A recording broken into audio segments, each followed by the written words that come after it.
Daily use English sentences. बराए मेहरबानी please. आप सीख जाओगे, यू विल लर्न।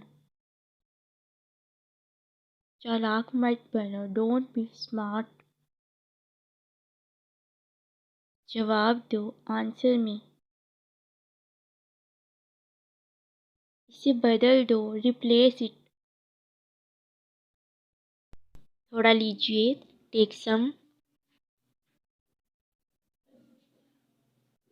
वक्त पर आना, कम ऑन टाइम।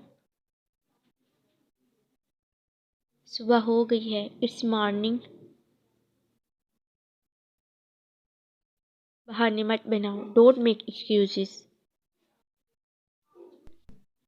उसे मत देखो, don't look at him. Phone बज रहा है, द फ़ोन इज़ रिंगिंग।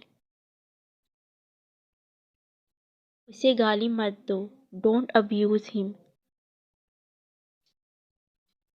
बाद में आना, come back later. 1 minute, 1 minute please. सीटी बजाना बंद करो, स्टॉप विस्लिंग। बैठे रहिए, रिमेन सीटेड। मेरा साथ दो, बैक मी अप।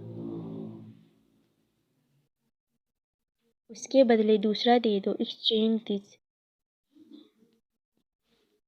जाकर सो जाओ, गो एंड स्लीप। बकवास मत करो, डोंट टॉक नॉनसेंस। वो हिकला रहा है, ही स्टैमरिंग।